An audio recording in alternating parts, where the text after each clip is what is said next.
Mitch Evans, we're back again. A brand new season here in Formula E, season 11. A lot's changing, a lot's staying the same. Your team is staying the same. You've got Nick Cassidy alongside you again. And you must be pumped to be getting back out there this week at testing. Yeah, it's always an exciting time of the season.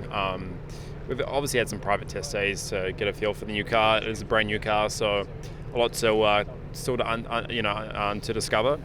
But obviously the official testing, you get a bit of an understanding where you stack up. Even though we're still in a bit of a development phase of the car. But yeah, just got to get back into it. It's been a long off season. We heard a lot of talk when the car was first launched about how quick it is off the line, and obviously the new front wing and other developments there. But surely, like the four-wheel drive off the line is going to be the biggest thing that we notice straight away, probably as fans watching as well. You've had those private test days. Is it as impressive as the stats suggest?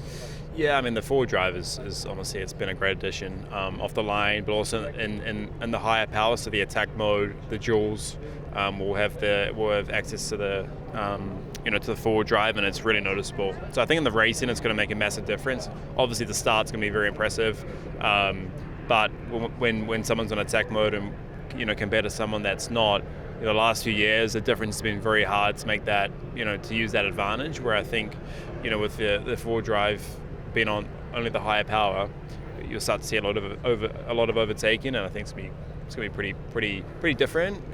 But obviously, we're hoping very exciting at the same time. I heard someone in the paddock, it wasn't a driver, and I won't say who it was, suggesting that it should be renamed Max Verstappen mode after what he did in Brazil this past weekend. I mean, It's going to be a bit like that, isn't it? Sort of carving through the field. I think it's good that it kind of means something a bit more, because it felt like the last couple of years drivers just want to get it out of the way and then focus on what they're doing. Yeah, I mean, some of that's because, strategically, with how the races have been the last few years, this kind of peloton-style racing, sometimes it's easier to just get it out of the way. On the other hand, it's been very hard to use that extra power, because once we get into the race, the tyres are quite hot, we've become traction limited, and that extra power is a lot of torque in 350 kilowatts. So that advantage you got, it's very hard to use that traction because you're kind of just wheel spinning. So now with that four drive, we'll get huge traction with that extra power. So you'll start to see, I'll start to feel like Max for once. Tyre management isn't something that Formula E drivers generally deal with. It's more energy management. But for the first time, managing your tyres is going to become more important because of that four-wheel drive? Yeah, still a little bit early to say, but it's definitely looking like we're going to have to do a bit more management than we have in the past year. The tyres were quite hard last year, and it seems to be a little bit softer now, but definitely a bit more drag potentially. So, that's going to be for sure track dependent, climate dependent. But around the track here in Madrid, it looks very abrasive, very long, so it'll give us a good understanding of how it deals with this type of surface. But it's, again, tyres are you kind of always keep learning about them, and even the last year's tyres we had for 2 seasons, you're still learning about them even after 2 years. So yeah, we're at the start of that process again, and hopefully we can really get on top of it early and understand what it needs.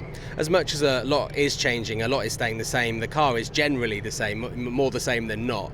And obviously Jaguar TCS Racing were very strong last season. Are you expecting to be there and thereabouts at the top when we come to Brazil? Hard to say, to be honest. I think, yes, a lot has changed, a lot is similar. But on the other hand, gives teams a good opportunity to reset their power, with a fresh powertrain and that maybe that deficit or that loss that they had, they can really start to, gain that advantage back on us. So we've been obviously the benchmark with Porsche, but yes, obviously you want to carry that momentum and have that mentality, which we do. But we're not naive to the fact where teams like Nissan, there's a third or second customer team to Porsche now. We're sure like Mahindra and other cars are going to make a good step forward. So I think it's going to be crazy tight. We're hoping to be at the front, but you just never know when you've got a bit of a when you've got a homologation change, things can really shake up.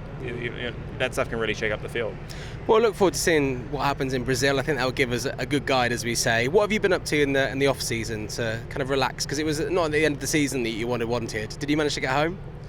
I didn't get back to New Zealand. I just stayed within Europe and around Monaco, and had a few trips, which was nice. Just trying to forget about racing for a bit, because it was has been a bit of a painful end to the season. So just really disconnected from social media, everything, and had a really good time and was able to kind of reset. And now, it's been quite a long time since London, so it's kind of keen to get back into it. And now I'm ready for it. So let's get going. It's what you need. Are you sick of people asking about London? Yeah, just like now. I'm not asking about Oh, London. no, you haven't asked me. No, that's the point. I'm avoiding it, mate. I'm avoiding it like the plague. Thank you. Yeah, no, every interview I've done today, they've asked about it. Sorry, I thought. No, it's fine. It's fine because we're looking forward now. We're not looking backwards. Good. So it's all good. Obviously, Monaco. You mentioned Monaco there. It was a big year for you in season 10. Are you going to become the driver that wins both Monaco races in season 11? Because we've got 2 there. It's the first time we're doing that. Yeah, I mean that'd be pretty epic, right? The double header in Monaco it's got me a bit torn. It gives me 2 opportunities to race on one of the most amazing tracks in the world, but I kind of liked it as a single header because it's kind of just added that, made it extra special. So yeah, but to get to race there 2 days of the weekend, 2 times of the weekend is going to be special. But yeah, a double winner there. I obviously did it in Rome, but to do it in Monaco would be pretty epic, right? So, it would. They're nice. very long days, though, aren't they, for both you and the teams? You know, doing everything in one day and then doing it again on the Sundays. It seems like a big stress. Yeah, FP1, FP2. We used to do that in the glory days of FE. You get to the end of the day and you're just shagged. So to do that twice, it's gonna be tough. Hey, book the Monday off at least. You'll be fine. Yeah. Obviously, we kind of look ahead to this season. Other new tracks and other slightly different tracks we have in Saudi Arabia, for example. Shame to see the track in Saudi Arabia go. It seemed like it was a bit of a driver's favourite, but Jeddah could be a good one. Yeah, I haven't seen the layout for Jeddah yet, but I think it looks like it's going to be maybe our new home now in Saudi. It's going to be around the F1 track, but modified version. So just hopefully, it's still a good Formula E track. Riyadh, yeah. Well, Diriyah, it was an epic track. Like, it was such a fun, daunting but rewarding circuit. And you really had to have big confidence around there. And I think we're all gonna miss that. It wasn't the best racing track, but still some really classics over the years.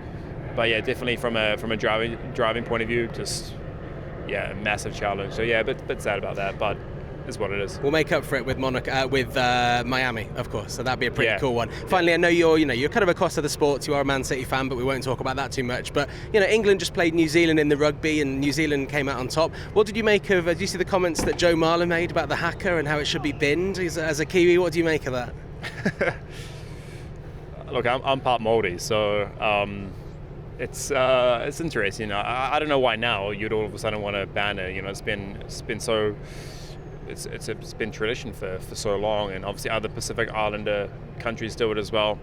I don't know. I think you maybe saw it as giving the advantage because it's very well protected, and for obvious reasons. And I think everyone who watches rugby loves the fact that New Zealand do it, right? It just adds something so special. People go and watch the All Blacks one because obviously they're historically an amazing team, but because of the haka, and it adds that everyone knows the haka around the world. So I think to lose that would be really unfortunate, and but it's been one of those talking points for a few years, I think.